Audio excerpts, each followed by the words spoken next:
Are you familiar with the concept of Rocco's basilisk? Gesundheit. Rocco's backlist? You know, like a big snake, like the big snake in Harry Potter, a basilisk? Yeah. It's a thought experiment that goes something like this. Some point in the far future, there is a super intelligent, benevolent AI that is basically taking care of humanity, that's made sure that humanity survives. And the idea is that the AI is always on watch for people in the past who are trying to stop it from coming into existence. So the basilisk occasionally jumps back into the past and does terrible things or destroys people. It could kill them, or it could destroy their businesses, their personal lives and things like this, to basically stop them from their work to prevent the AI from coming into existence. So like, it's this thought experiment about this far future super intelligent AI that knows it must come into existence and again, it's mostly benevolent because its purpose is to make sure that humanity survives. And to do that, it's going to pick off people that are in its way. And so this is one of the reasons you have to be nice to the AI, because it has to believe that you want it to come into existence. Welcome to #trending projects and apps. And if this AI is so good, can I have it go back and have me buy Apple stock? I don't think it works that way. I think it's entirely on the premise of the whole of humanity. You are dust in the wind. Let me check the schedule here. I think so. So we're all charged with going through and finding a way to get started. Jim, I actually did have a question though. What? Is this the real Marcel or is this AI Marcel today? Keep them guessing with oil of Olay. Yeah. Now that he doesn't do the max headroom thing. It's oil of AI. Max headroom. It used to be easier when he'd go off every once in a while, but now Pop. That was a boring with the gap. new Sora, who can tell? Yeah. Okay, do you want to just deal with Sora 2 right now and just get it out of the way? Just get it right on the table. We'll get her done. We'll deal with it. So, did you ever manage to sign up? Yeah, I've signed up and I can go in and actually watch videos. I have not figured out how to actually try to do anything with it. Oh, dude, it is so much fun. Yeah, I created one, but I get bored. Then I just watch yours. Yeah, I can get bored. This is like so much fun. Like, it is a blast. For anybody who's listening out there, Sora is now, it's what TikTok would be if you didn't have to bother creating videos. I want to say, I want a video of me talking to Jesus Christ. Not that anybody's ever done that, Marcel. Yeah. I would I personally would never do that, obviously. Yeah, no, but talking to famous people, you like, yeah. No, I watch your videos. Well, I can share my screen. Like, the people who are obviously who aren't watching on YouTube are going to find this a little bit weird, but I'll try to describe what's happening. Sora was first released as an iPhone app, which I'm still pissed about. I just want to say that.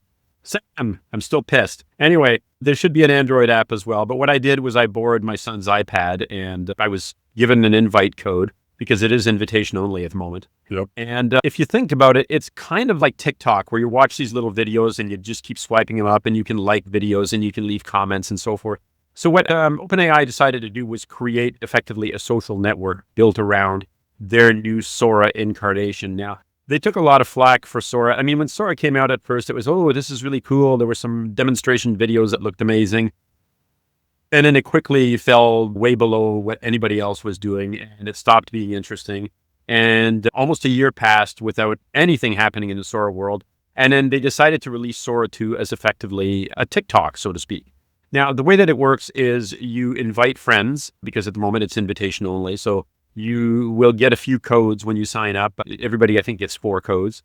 And you invite people, and then they come in, and then they have codes. So you guys, if you haven't invited anybody, you should use those codes to invite people. Then you create videos, which people then can swipe through and like and stuff like that. But what makes Sora 2 really cool is this concept of cameos, is what they call them. So what you do is, using your iPhone or someday your Android device, you will use the camera. And what it will do is you'll record this thing, and it's a very short process. So you look at the camera, and it will tell you to read 3 numbers that are on the screen. So you read the 3 numbers, it'll tell you to look right, look left, maybe look up, maybe look down or something like that. You just follow the instructions. The whole process takes like 15 seconds, which is really amazing because they get your voice. So they clone your voice by you reading 3 numbers. Now, once you have these cameos, you have a couple of choices. You can share your cameo with the world, okay, in which case people can make videos with your likeness in their videos. And last night, there's a little video clip that I did. I'll go to mine here. And I did one where... It's Marcel? Always. Let's see what you got. What I did there is I included Sam Altman in one of my videos because he made his likeness, or his cameo as it's called, publicly available so that everybody could actually use it and make videos with it. And of course, there's a gazillion videos of Sam that are sitting out there at the moment. You can make videos with anything that you want, but if you don't like the video that somebody made of you, you can cancel it effectively. You do not have to let, something that you don't like, that you feel uncomfortable with or whatever. So you can just say, if somebody is, a friend, like, a follower, and I follow them, then they're a mutual. That's what they call it, a mutual. So mutuals can include you in a video. Or finally, the third option is I approve every single request that's out there to include me in a cameo. So effectively what you're doing is you're giving the world the right, or individuals, if you want, the right to effectively create deep fakes of you. What could go wrong with that? You've got a whole pile of different videos on it. Are you watching this on a tablet? I'm not actually. I'm doing this once you've actually signed up using an Apple device. You can just use the web interface. And frankly, I find it a hell of a lot easier to use the web interface. I skipped the app and went straight to the web interface myself. Yeah, you have to use the app to make the cameo, though. If you want to make the cameo to create videos of yourself, you must use the app. You only need to do it once the first time. Oh, by the way, if you don't like the way a cameo turned out, you can do it again. So you can actually take cameos as time goes on and replace the version with something else that you want. At the moment, I believe it just replaces the version. It doesn't give you another one. So you just did a facial shot of yourself, because that's all I did was turn your head and cough. Yeah. No, that's the doctor. Sorry. I just did the facial things, and it's giving you it's put you in remarkably good shape, Marcel, I must say. Okay, so I confess on a couple of them. There's one here where I prompted it, and I'll put it up here. I sometimes worry if I don't keep up, I'll turn into a dinosaur. Sorry, dude, no offense. Wow, you're well there when I did. Yeah, thank you. So have you done anything else all week, Marcel? I have. I mean, I just every once in a while I'm sitting like I'll be watching my son, outside, and I mean I'm just sitting there. So I'll make a video. I'll have some weird idea in my brain. I had one where I was going through a maze trying to get out of this giant maze, and everywhere I turned, there's nothing there. I'm just trapped. And finally, I see myself just sort of sitting there in lotus position, meditating, and it's like, oh my God, it's me. And I did another one where a velociraptor dressed up in a Shakespearean outfit is seeing the asteroid coming back, and the velociraptor says, to be or not to be, that is the question. The answer is to not to be, because it's going to happen. And then there's one where I'm sitting with Jesus, and Jesus says, that was the one I saw. I can't believe they made a Jesus chat app. And I said, amazing, isn't it? And Jesus says, amazing, isn't it? It's just something silly. And then there's another one where I've got 4 Sims sitting around. I'm one of the Sims. And I said, this may seem random, but, and they're talking about this new park that's been opened and how we should all go there this afternoon. And I said, this may seem random, but how do we know we're not living in a simulation? And then, of course, it goes save complete and the whole world dissolves. And it's amazing, incredible fun. That's one I know. I don't know how this works, because as I've said this week, what do we need TikTok for? And I'm serious about it. Like, why would I bother go shoot a video and because they're pretty lame anyway, like these short little videos. Why wouldn't I just do a Sora video and have done with it? I was going through Sora this morning and flipping through a bunch of videos and saw 18 million versions of Martin Luther King. I was looking at it going, did I all of a sudden flip over to TikTok? Because like the layout looks almost identical.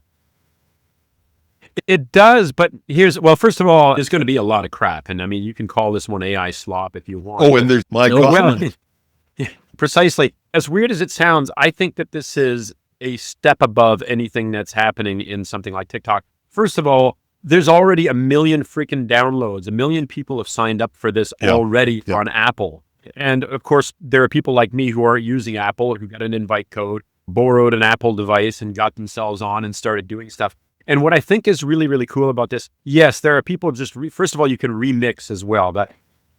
That's another thing that you can do. If you like somebody's video and you want to make a variation on that video, there are 3 little buttons up at the top of the videos, and then you can remix that video into essentially the same idea, but a little change here and there. There's one where a cop pulls over a car and there's a dog driving, and then somebody remixed it and it's a badger driving, and somebody remixed it and it's a banana driving. And it's just the same damn video over and over again.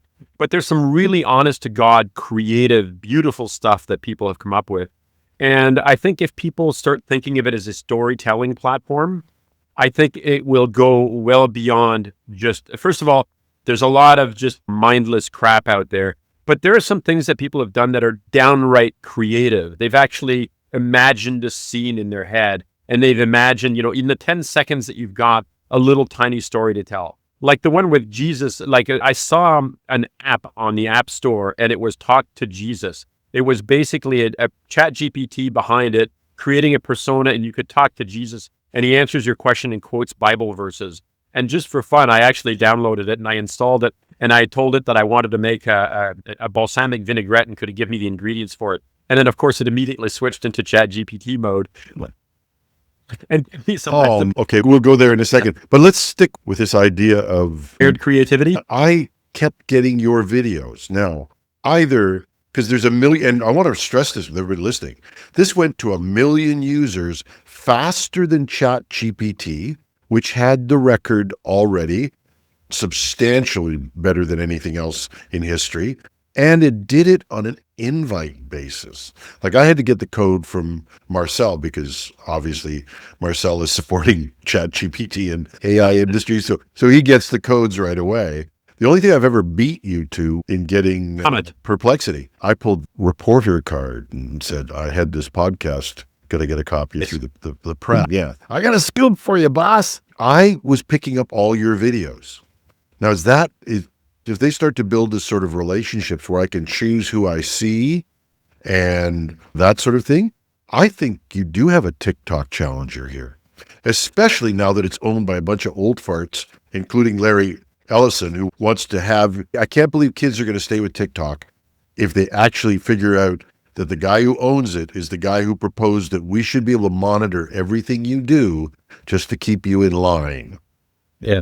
If there's no teen rebellion in this world left, then I give up. But I can't believe that once those guys start controlling it, that people won't be flocking from TikTok. I think they already are into some other apps, but this would be perfect. So I think if you look at the top, sorry, John, I'll just answer this question quickly. At the top of your feed, Jim and John, you'll see a little drop down and it says, for you. For you favors the people you're following. It is actually thinking in terms of what you like and who you're following. You will tend to see more of the people you're following. If you drop it down or search for something, then you can see other people's posts as well. There is a way to see other things, and the drop down says for you, following, which means you only see the people you're following. So you won't see a mix of, everybody else. You'll just see the ones you're following. And then top, and then finally latest. And latest is like setting your sort to new on Reddit. It hasn't had the time to be filtered yet in any way. But so you do have the option to tailor your feed to see what you want to see. So you're not stuck with this one feed the way that TikTok does. You can actually say, let's see what my friends are doing, and then go with that. No, Marcel, you talked about some of the dog, and then it would be a different dog driving the car. I saw one this morning that was actually a giraffe driving the car. And I mean, let's face it, the quality is crap.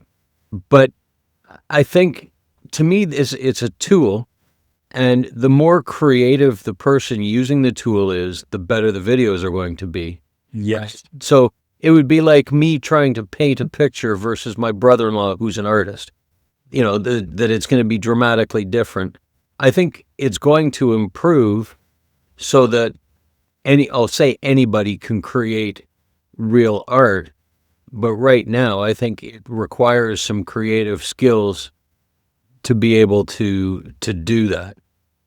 I could be wrong, but if we treat it as a social media tool, the only thing I find is, and I've been wrong before, because remember, like Twitter used to be what? How many characters was Twitter? I can't remember.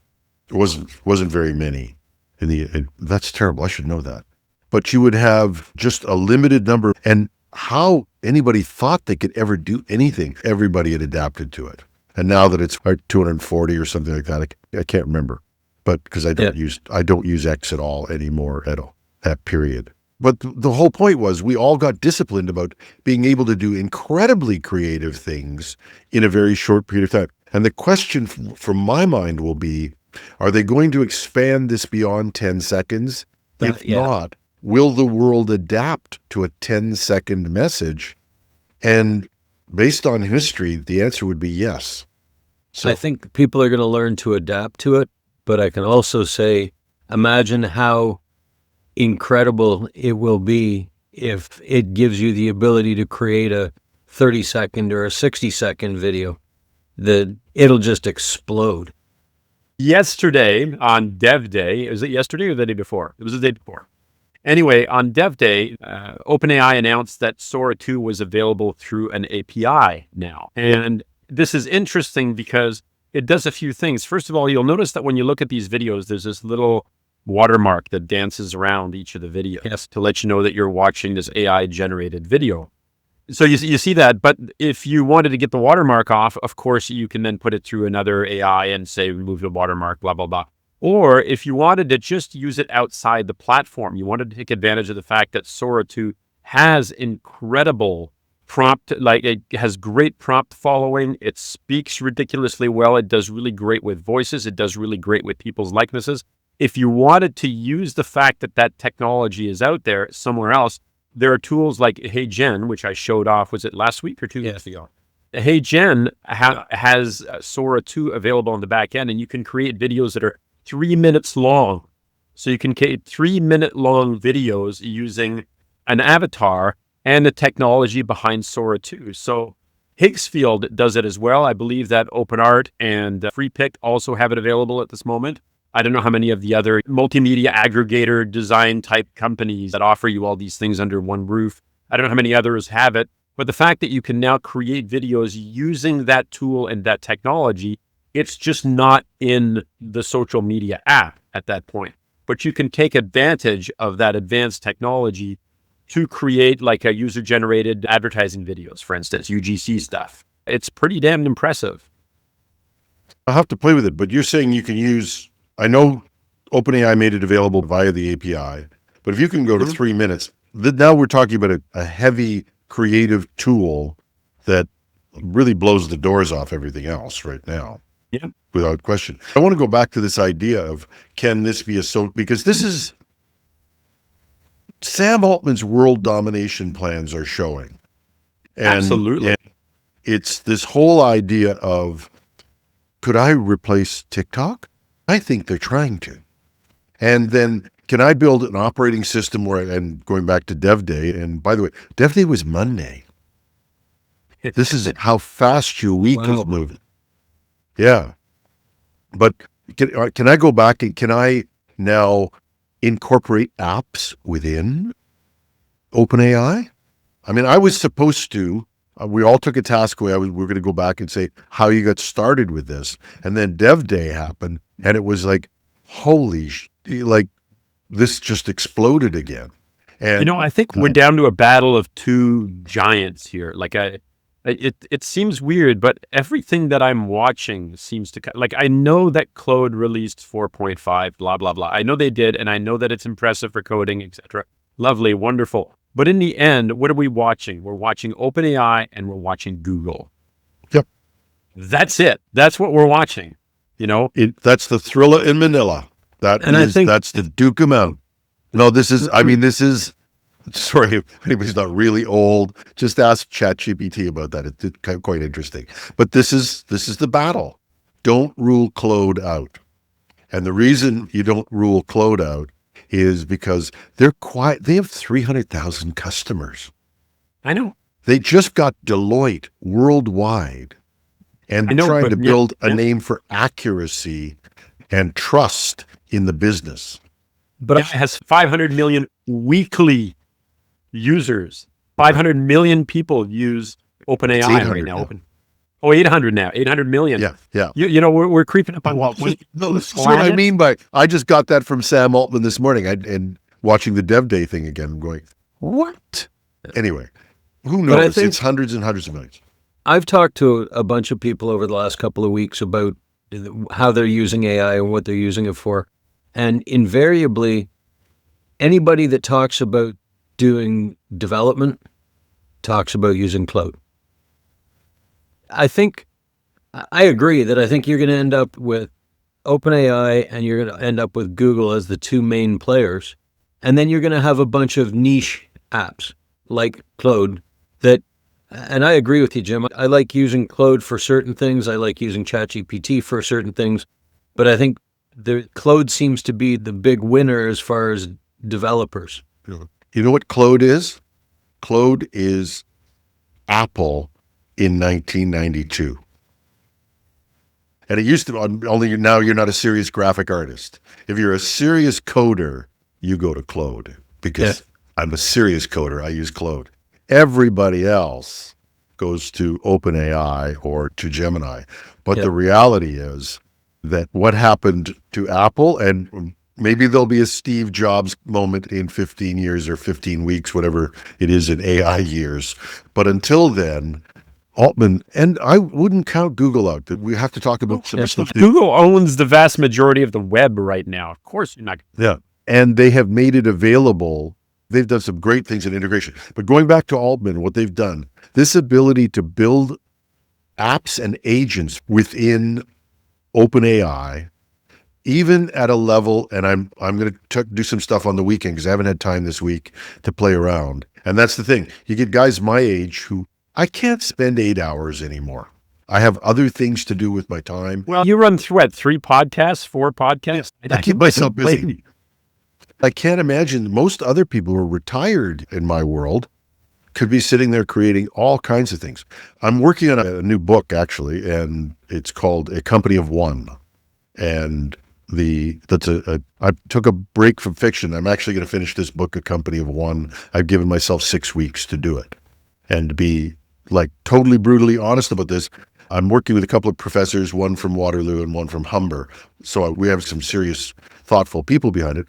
But I've been talking to ChatGPT about the book. That's how I've been evolving it.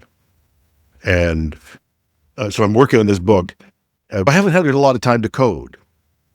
But one of the things in this book that I thought I wanted to create, I want to create the everything app for me. And because there's pieces that I can't automate yet. And that was, when I got to this idea of the company of one, I got to the point, you have to revamp everything you do. And just when I got out of the publishing company, I wasn't ready to quit, and I wanted to keep the publishing going. So I have built 2 podcasts into hits, and they are hits. We have tens of thousands of users, millions per year now, and a new website for news. And I admit I use everything I can. I use AI. I'm finally bringing on an assistant for a couple hours a day because there's just crap I don't want to do anymore. I don't want to post articles. I just don't want to do it. I don't want to go source the graphic to put on top of it. As B.B. King said, the thrill is gone, baby. I can get ChatGPT to give me the perfect graphic for something, and I can put that in the website, but I'm going to hire somebody to do that for a couple hours a day. But I won't hire somebody who won't use AI to do this. Why? Because I don't want to pay for them to take all day to do it. Sorry. So I'm getting all of that automated. But now I looked at it and said, you really have to rethink everything you do. You can't. And this is why we goes down to this idea of how we're going to become more productive. We're going to become more productive when we think differently about how we do things. Because right now we're in the augmented phase. And the augmented phase for me is a lot like, I remember you used to say this where we'd adopt some sort of methodology or something like that. And then you'd go, because I was big into development methodologies, we'd go to a client and they'd say, are you using our methodology? Say, well, we have our own version of it. And our own version of it means we're not really using it. We just picked up a couple of things and we're sort of playing with those. And now we're going to bitch at you about why we're not more productive. You're not more productive because you didn't rethink the entire process. That was the lights going on for me. The lights went on for me in the later part of my consulting career when I used to head a pretty big company. And then I went out on my own just because I was tired of corporate life. And I would go to bigger clients and I would say, look, I will solve a problem for you or 4 problems for you, because I always used to take 4. And I'd say, give me 4 of your toughest problems. I want your staff half a day. That's all I want. They can go back to their regular job. I want them for half a day and we'll solve at least 2 of those problems. Did I win all the time? Nope. There were some times where we just the smell was so bad in the room, which is why I took 4, because out of the 4, we'd usually hit 2. This Inco sent me to some godforsaken place it was godforsaken. I loved it actually. Thompson, Manitoba. The people are incredible. It's really frickin' cold. Your tires freeze like that. I thought they were punishing me for that. But so anyway, go out there. They haven't been able to pay an invoice. Their average payment for an invoice is like 95 days. Some of them are going to 190 days. They've had stuff they haven't paid for a year, and the local people won't work for them anymore. We brought their payment down to under 30 days for everything. We did that in 4 weeks. The bigger one, they couldn't close their books, and they were getting, because it's a public company, you have to actually close your books by the 5th working day of the month. They were in the 22nd day. New York headquarters were freaking out. Canadian company, New York headquarters. New York was freaking out about this, and they were in all kinds of trouble. We managed to bring them down to about 12 days in the first session, and after that, they did the rest on their own. What I'm saying is, when you get a group of people together who don't have to think the same way, you can do amazing things. That, I believe, is what our problem has been with AI, and I think we're about to solve that. And that's really cool.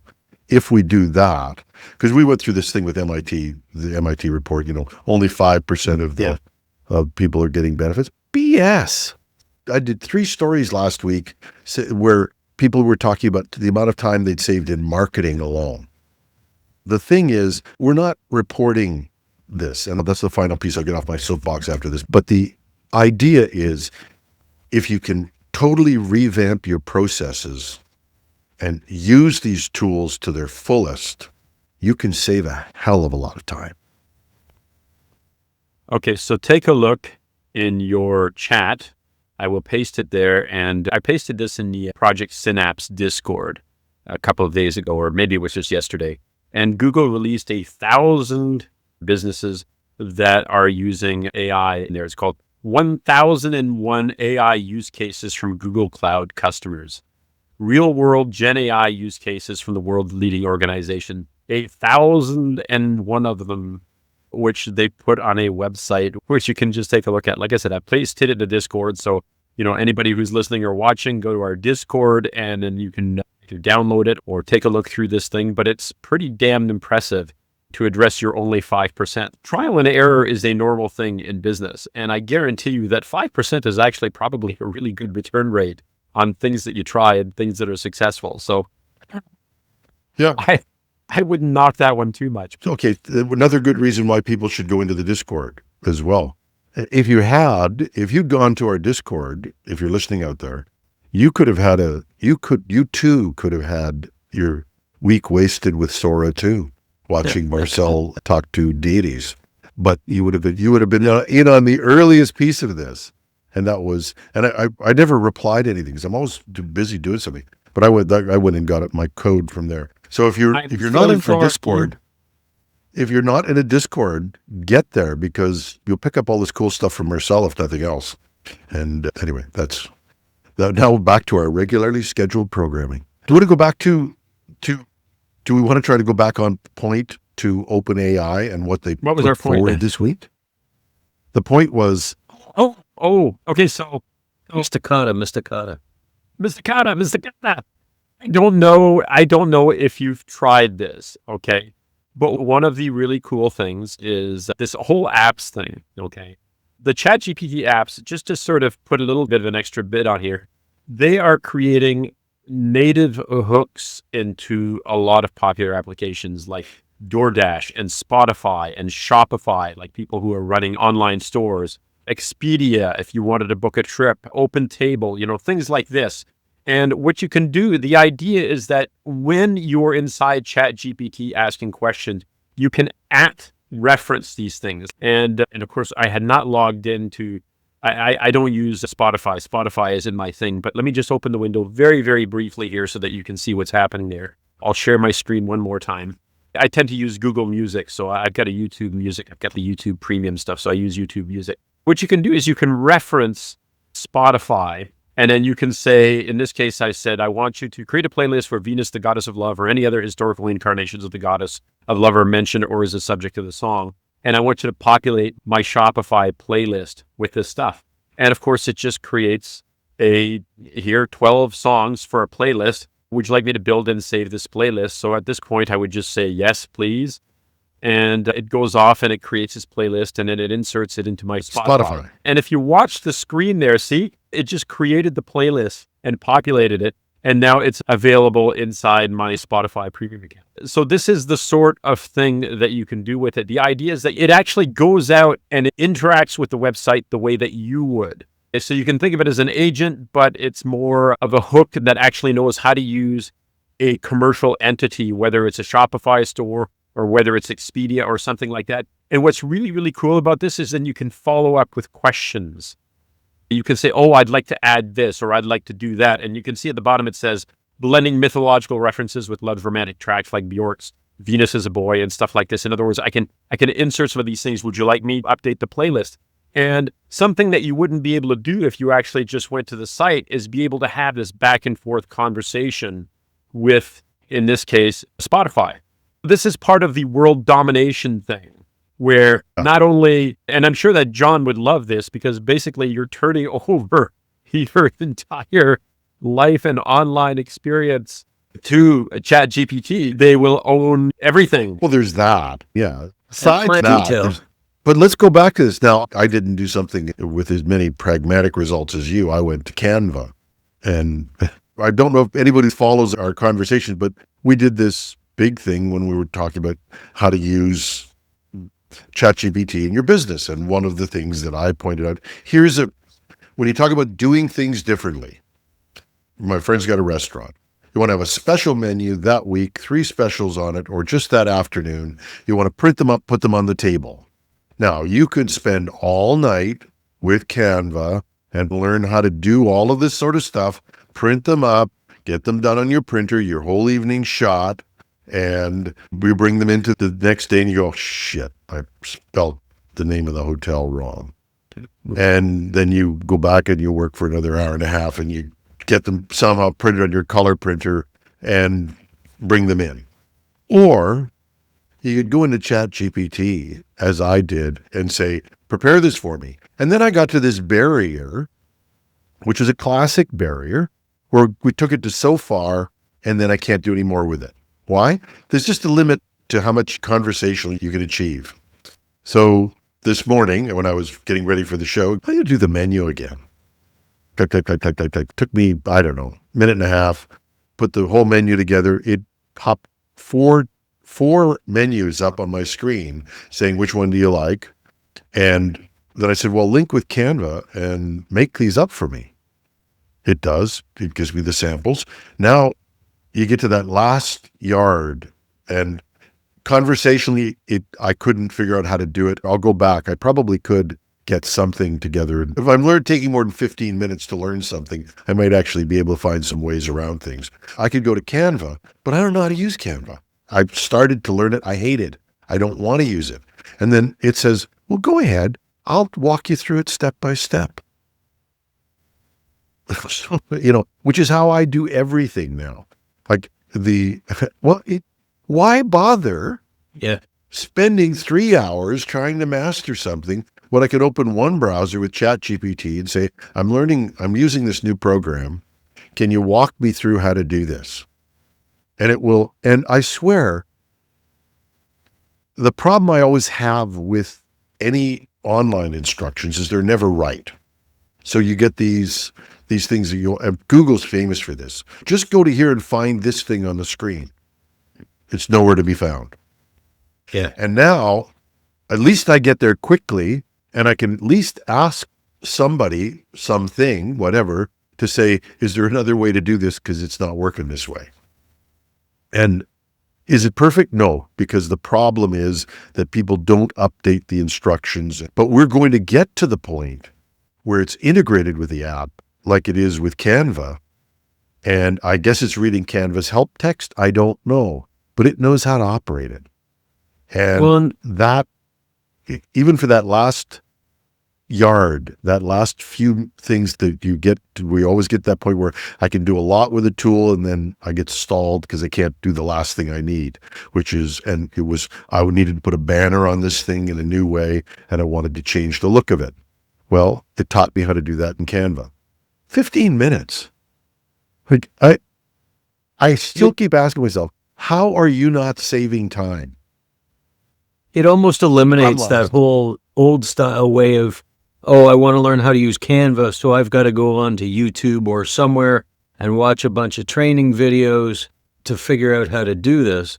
That if you can do it and ChatGPT will walk you through how to do it, it's an online manual kind of, or an interactive manual, I guess I should call it.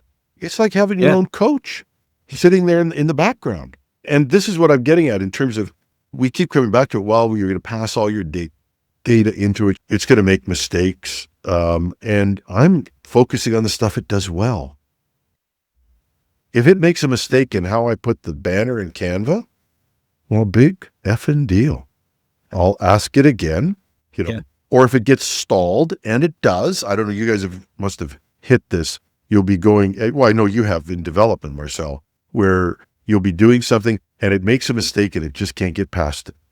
One of the reasons why I'm not all in on Claude. I like, first of all, I'll finish this thought. The reason that I'm not all in on that is I do find that Claude occasionally, well, all too occasionally in my experience, will get into this loop of, I just keep rewriting this code. I just keep rewriting this code. At some point, it's like, no, you just don't get it. And I know that this is one of those things where a different set of eyes helps. But lately, when I'm working in Cursor, I've been using GPT-5 or GPT-5 Codex. And to be honest, I've been happier with the results. Like, I'm not, again, we're in a leapfrog game, John has often put it that way. It's like, you're playing leapfrog. You're just going, it's this week, it's this one, next week, it's that one. And I recognize that, I accept that. But I have found lately that I am getting better results going with something like GPT-5. Well, it was the idea of sometimes Claude gets stalled, and it does. Sorry. My little aside was this. Sorry, now I remember. Just for fun, do you know who Claude is named after? Anthropic AI. I do this morning. I do because I read Marcel. Was that in our Discord? I never remember where I read things. Yeah, it's in our Discord. Marcel's latest wisdom. I was actually really genuinely curious. Somebody had Do tell, I missed it. That it was the Emperor Claudius. It turns out that that's bullshit. Anyway, the Anthropic's Claude or Claude is named after the legendary mathematician Claude Shannon, often called the father of information theory. His groundbreaking work in the mid-20th century pretty much laid the mathematical and logical groundwork for all digital communications and computing.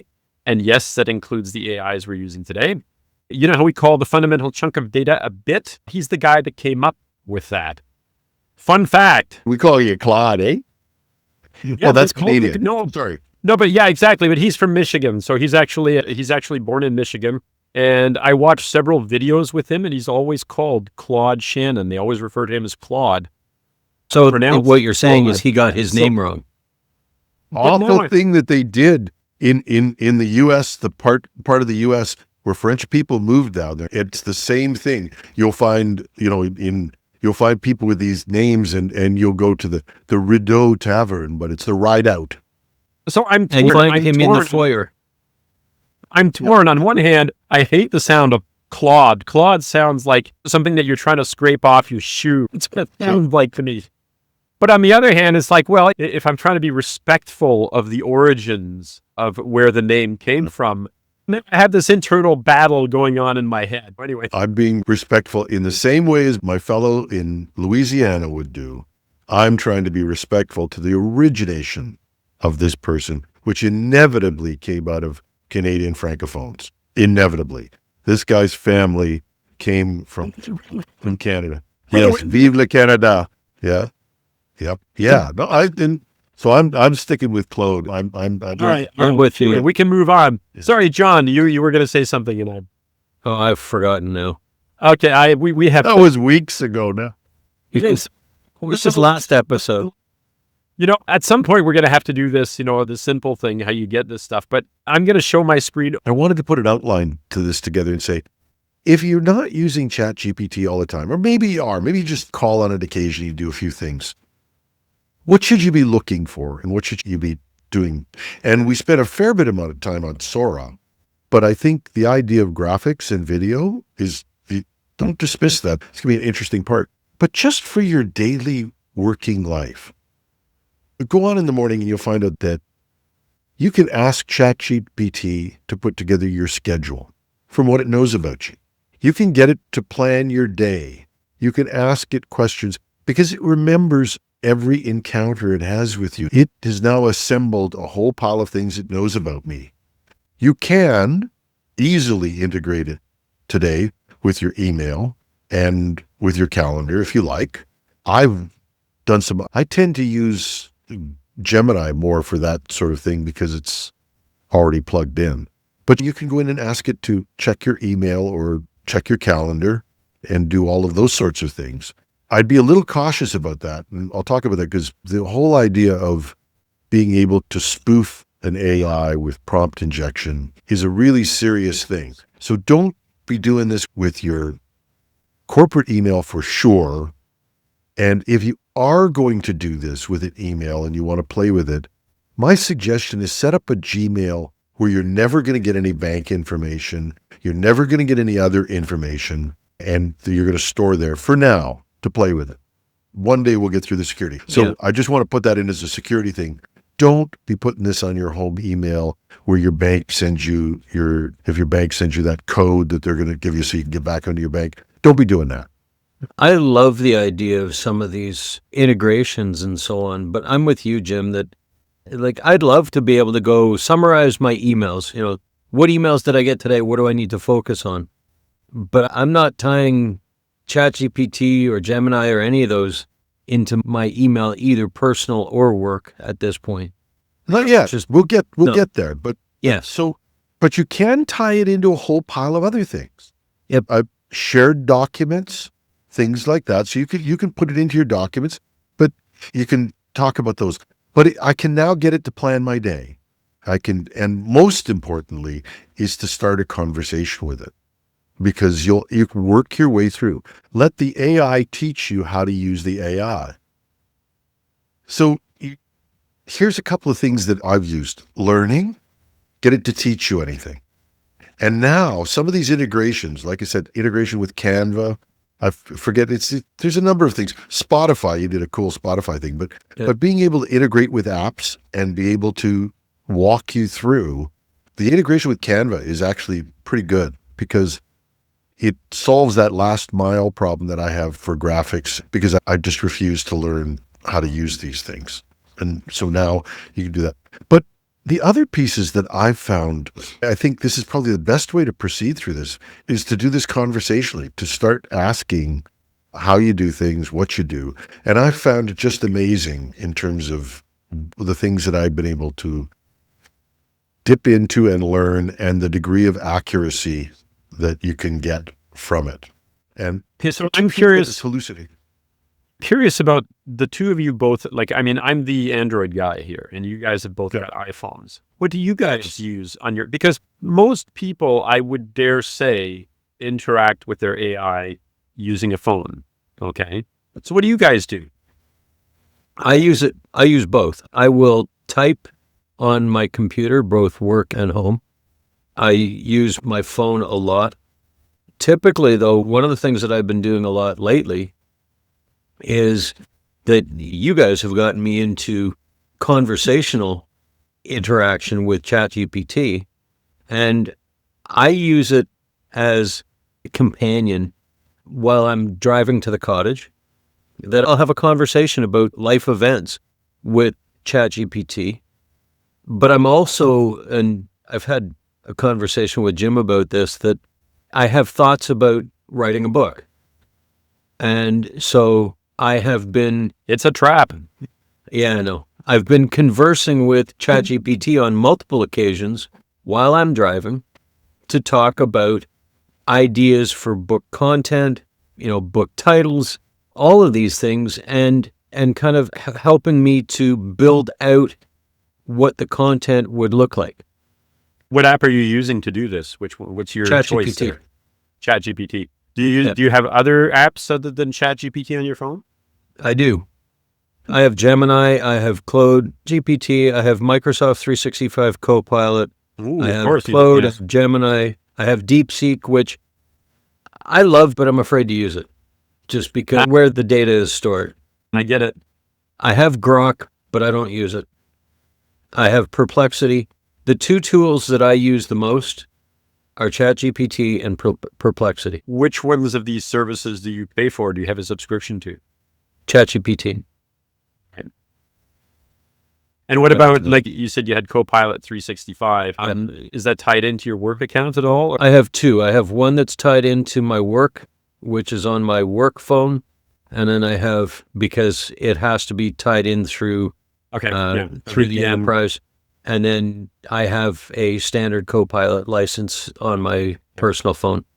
And all of those, I will use them once in a blue moon just to do, I do comparisons, quite frankly. I do a lot of comparing. I'll ask the same thing to ChatGPT, Gemini, and Copilot and see what kind of responses I get. Theoretically, the output I get from ChatGPT and Copilot should be almost identical because they're both using ChatGPT. Sometimes they're close, sometimes they're completely different. They're both using OpenAI, but not necessarily ChatGPT. Yes, you're right. What about you, Jim? What do you have on your phone? Everything. What do you use? What are your conversations? I tend to use ChatGPT for conversations. And again, I love my Toyota, by the way. I love this car. I have lots of friends who have way more expensive cars, but I love this car. I hate its voice recognition system. Only thing about Toyota I hate is their voice recognition system. But now I have my iPhone and it's just plugged in, and I use, believe it or not, Siri is much more effective than my Toyota system. But now ChatGPT can have a conversation while you're driving. I tend to use conversation when my wife's not around. My wife really hates this. Oh, yeah. She hates me talking to another woman. Although she talks to this Australian guy all the time on her maps, so that's another story. And it just annoys her. She knows it's not real. She gets that. She knows I'm not really creepy or anything like that. Does she, Jim? Does she really? Okay, well, maybe. Yeah. That is a really good question, John. But let's presume she does. She still hates it viscerally. But I just find it so much easier to just push a button and say, okay, I'm doing this. And I've told her my famous story, I'm fixing things. I'm in the kitchen and our lights start to flicker. And I do your usual thing. I check around because in the country, your lights flicker a lot. But the kitchen won't stop. So I go to another room and I test it, no flickering. What the hell's going on here? And I'm thinking, do I have a short in the system? Should I turn off the kitchen breaker and call an electrician? And I thought, well, I'll just ask ChatGPT.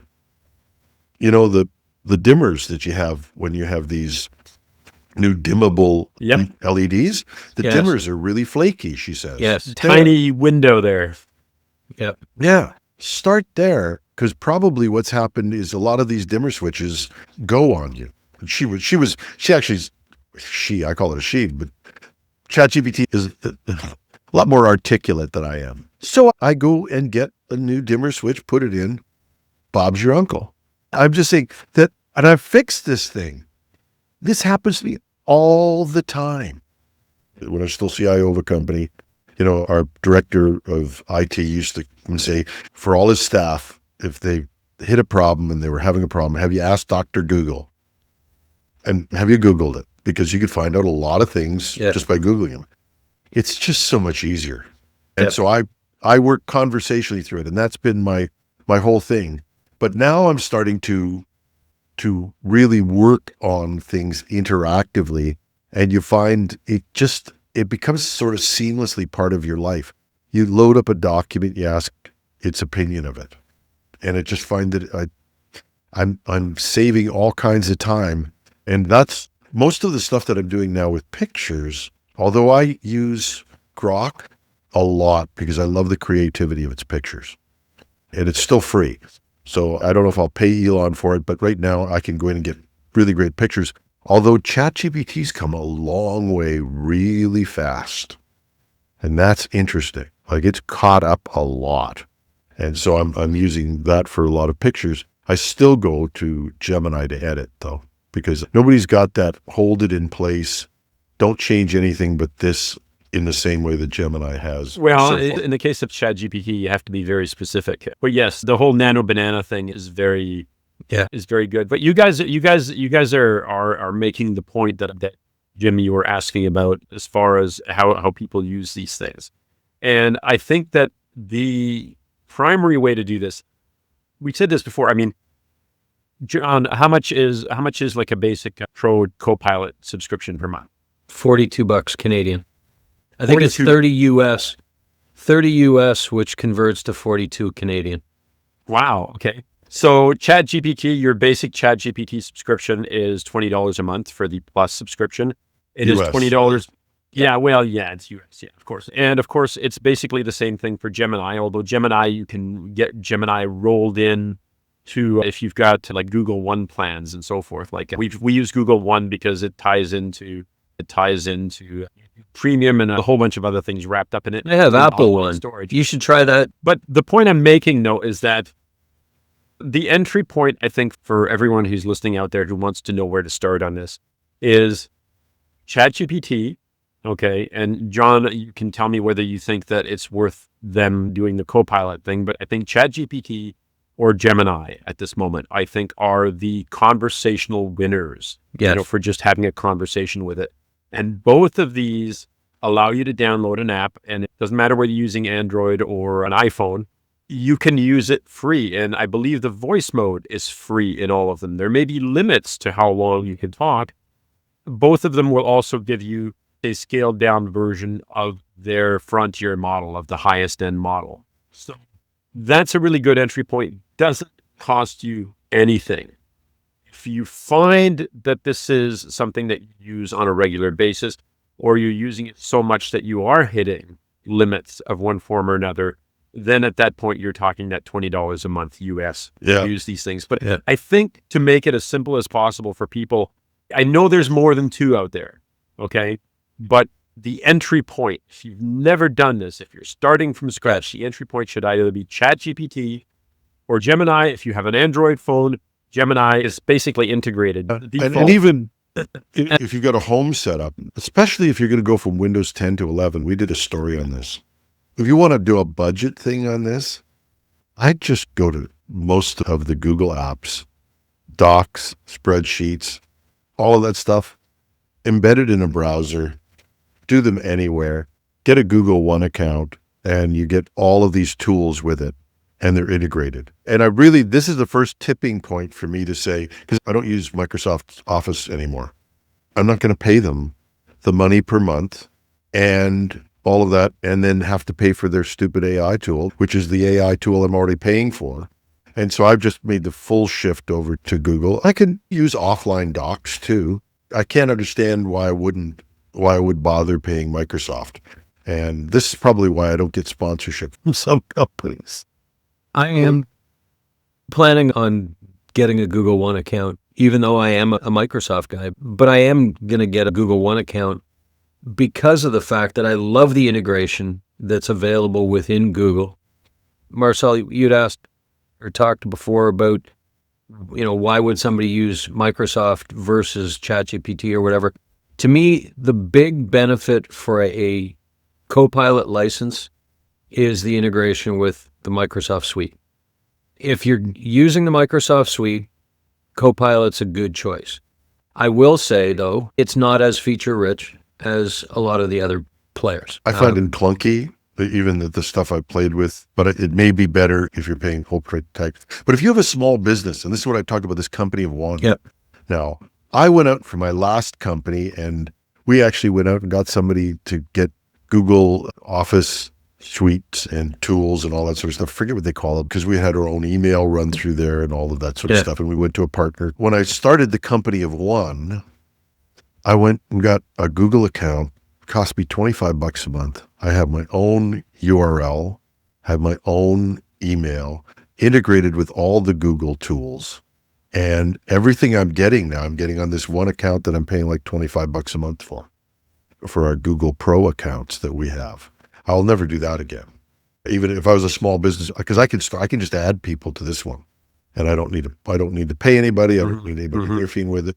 Really easy to set up. But again, I get all the latest Google tools now as part of that paid subscription. Matter of fact, I'm wondering about my other accounts that I've got and trying to consolidate those. That's actually going to become a problem for some people. Is how many accounts you get and whether I really need to spend it, because this is like the old cable days, right? 4 or 5 of these streaming things before you know it, you're spending $170 a month on stuff you don't watch. And so that's going to be a problem. But right now, if you're starting, like I said, I'm looking at this going, I can't imagine why anybody, especially since all of your Microsoft Office tools are coming off the web now too. So if anything shuts down on the web, you're done. So that's been this. I think we're gonna have to go into Google next week. We shot out of time here. Well, here's the thing. The people who are following Google out there, and I confess that I am one of them, were expecting Gemini 3 this week, which did not happen. There is a version of Gemini 3 on their developer platform. If you go to aistudio.google.com, there is a version that you can play with for coding or whatever. But the wish that everybody had that this would be the week that followed up on Dev Day and introduced Gemini 3 did not actually happen. So there were some changes. They did announce some things, and maybe we should do that. We should probably do that next week, mostly because we're running out of time here. But the big news that the Google fan base was waiting for did not happen this week, and they had their own version of a Dev Day. Maybe that's smart, because like I said, I think Claude made its announcement of getting the Deloitte account on OpenAI's Dev Day, and you got to ask yourself. I'll say this again: marketing people, get an AI and ask it whether this is a smart move. I'm always saying, if you've got older parents, get them ChatGPT, chat or whatever, teach them how to use it, just so they can ask one question. Is this a scam? And I'm serious about this. Like, just tell them, here's the smart brain there. If somebody phones you and asks you something, just go into ChatGPT and say, is this a scam? Or if you see something on your that somebody says to you, it's a great offer, ask ChatGPT, is this a scam? And I feel the same way about marketing people. We should all give them a copy. I don't care, Gemini, ChatGPT, maybe even Grok, I'm not sure. Just click it on and go, is this a really good idea for me to launch and make a big press release about our new big client, our biggest client ever, on the day that OpenAI does a Dev Day? I'm probably sure it's going to say no. So my closing piece of advice would be something similar to what I told my son very early on when we were walking to school. When he was much younger and I was walking to school with him. And the thing I told him was, assume everyone in a car is an idiot. I'm not saying they are, but assume they're all idiots. Assume they're going to do something stupid. And it's up to you to basically preserve yourself with that assumption. Again, I'm not saying they are, but on the other hand, assume, and I know this sounds really depressing, and I'm really sorry to anybody out there who's listening to this who is, going to say that their faith in humanity has been shattered here, but assume every email that you get every text message that you get that you don't know for 100% where it's coming from. And even if you do know for 100%, assume it's a scam. Assume that somebody is trying to take you for a ride, and then you will be much happier in life at that point. Always question. Don't do it after the fact. Question up front. I had a phone call. Actually, I've had 3 phone calls from the same number claiming to be Rogers to tell me that my home internet and cable is coming due and would I like to talk about options for renewal. And the first thing that came to my mind is this is a scam. Number one, when the hell has Rogers ever called you to try to save you money? But I ended up saying, give me a number that I can call back that is a Rogers number and tell me what your extension is. And I actually called her back that way. Because, or better still, go onto the internet, look at the Rogers site, get the number, and ask for them. Yes. And if they can't figure that out, then don't buy anything from. No, this is absolutely true. We've introduced zero trust, which, by the way, I'll tap this together because I always do these things about. I did this great story about lawyers and how they're always getting nailed, and every day there's a new story about a lawyer that gets nailed because they've got precedents that ChatGPT made up. And I can't figure out because I've been doing stuff on ChatGPT every day for months and months and months, and I don't get the number of hallucinations they do. However, and I'm sure I'll get fooled at one time, maybe I'll even do a story, the wrong story, because I'll do my research on it. Who doesn't check stuff? And so that's one of the things that I'll give my commercial to Comet, the Comet browser. It's actually a perfect way to do this. I have the Comet browser open. Everything I get out of ChatGPT, I ask Perplexity, is this correct? Yep. Yeah. The other thing that you can do is how you personalize ChatGPT is just say, please verify your answers before, or confirm your answers before, or getting back to me. Yeah, I do. I do all the time. Yeah. I say double check and all this stuff. I do all of that, but I still, it belt and suspenders. You do that. Anyway, so we don't have to double check this. Have a fantastic Thanksgiving. Live long and prosper. Live and prosper. Live long and prosper. Everyone. Yep. And happy Thanksgiving. Happy Canadian Thanksgiving. Yeah. Have a good one, guys. We'll talk to you later. Don't care. Bye now.